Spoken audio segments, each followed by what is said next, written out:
It showcases an incredible mix of emotions, colors, and stories. Let's meet the artist behind this masterpiece.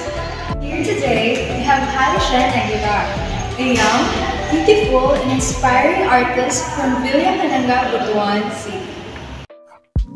So, hi everyone! My name is Ashley Aguilar and today nakatakaroon sa house sa kanang atong office na atong napili interview. O kani siya nga artist, dili ni siya basta-basta kay daghanan sa kini siya mga output nga nabuhat, like nag-a-appear na siya mga exhibit sa SM and Robinson. So everyone, let us all welcome Halishan Aguilar. Hello everyone, I am Halishan Aguilar. Hi Miss Halishan, I would like to know kung what age yung ka nag-start na of painting? Actually, nag-start po ako ng elementary. Parang nagsimula po ako nun as parang contest po ata yun ng mga para sa mga journalism. Tapos kasama po yung poster making, mga ganun po. Tapos sinubukan ko na po mag-practice kasi parang interesado po ako sumali. So, habang nagpa-practice po ako, yun po na parang na-discover ko yung talent ko na parang merong something na kaya kong gawin.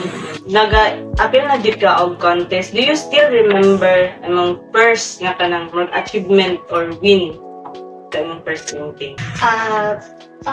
Sa pagkakaalala ko po, nung high school, siguro grade 8 po ako doon, sumali din po ako poster making ulit.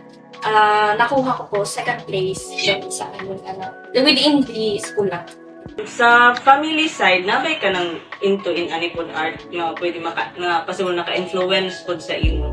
Yes, actually akong papa artist po siya. Nakatrabaho po siya o ka ng mga basta pa mga art po. So parang nakikita ko na po yung mga gawain ni papa. So, parang na-absorb ko yung mga trabaho po ni papa.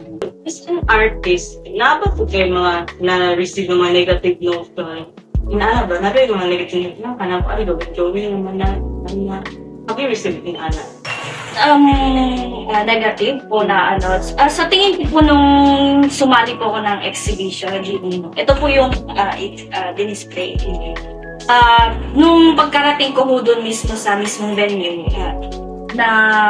napagtanto ko po na-realize ko po na parang mas maganda pa po yung mga paintings nila kaysa sa akin. Parang halata po na mas meron silang experience kaysa sa akin. Tapos kapag nung time na ho yun ng venue, mas napapansin ho yung ibang painting. Tapos nadadaanan ho yung akin. So parang naano po ako ng, siguro ho, may mas malalaman po, may mas maano pa po akong mga knowledge about sa mga painting.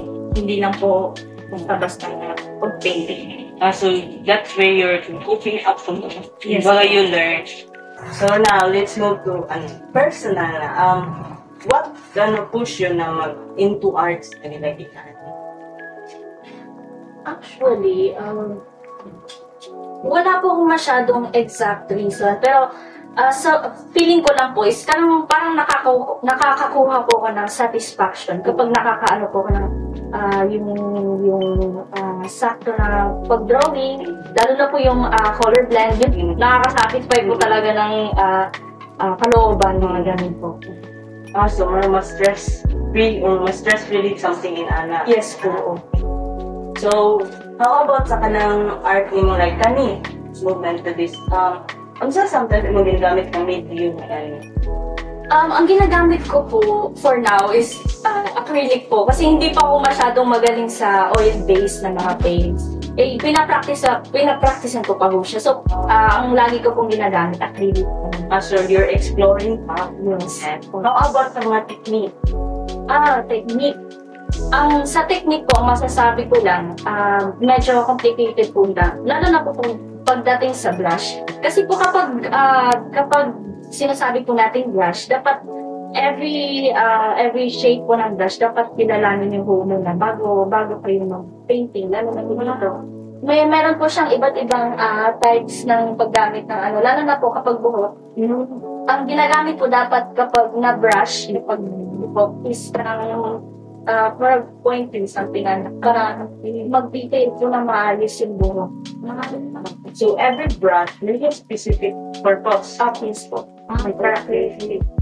Balik tayo ng mga art, kung saan ang title tani nila each and their meaning. Ito po, ang title ay Paglubog. About man siya sa isa ka babae ho, tas ang nag-picture is iyang first love. Opo, tas actually, di ba, ang sunsets man kay parang paglubog. So parang ang meaning po ng paglubog is pagpapaalam at pagtanggap na natapos na ho yung kwento ng itong kwento ng isang babae kasi ng first love. Tapos ito po, title po nito, Lola. Si Lola po kasi ito, patay na po siya ngayon. Ini-request niya po na gusto niya po ng painting na galing po sa akin. Tapos gusto niya po yung beach kasi mahilig po siyang punta sa mga dagat-dagat. Kaya ito po yung painting ko, parang ito. So, thank you so much sa pag-share ni mo ani nga mga painting. Like, mas nasabtan yun na mo ang view, kumbaga, sa mga artists. So, karon is, I would like to ask kung unsa imong mga message nga gusto i-convey sa people or sa mga tao nga through sa imong mga arts or mga painting. Ang mensahe ko naman para sa lahat ay, art is everything. Art constructs everything. Shapes, colors, emotions, at marami pang iba. Kapag kayo ay masaya, malungkot, o di kaya ay nakakaramdam ng galit, lahat ng iyon ay napapahayag sa pamamagitan ng art. Kapag pakiramdam nyo naman ay nakukulong kayo sa sarili nyong emosyon, ay maaaring makatulong ang pagpipinta o pagguhit para sa ganoong paraan ay may pahayag ang tunay nyong nararamdaman.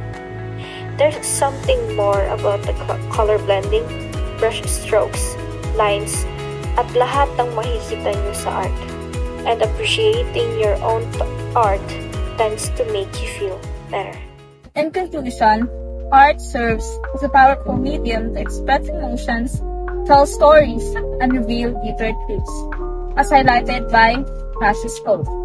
Halishin Aguilar's artwork showcases an incredible mix of emotions, colors, and stories, inspiring viewers with its beauty and meaning. Through her art, Aguilar communicates her passion and message to the audience, leaving a lasting impact and encouraging others to appreciate and explore the world of art. A whisper of the soul echoing through time.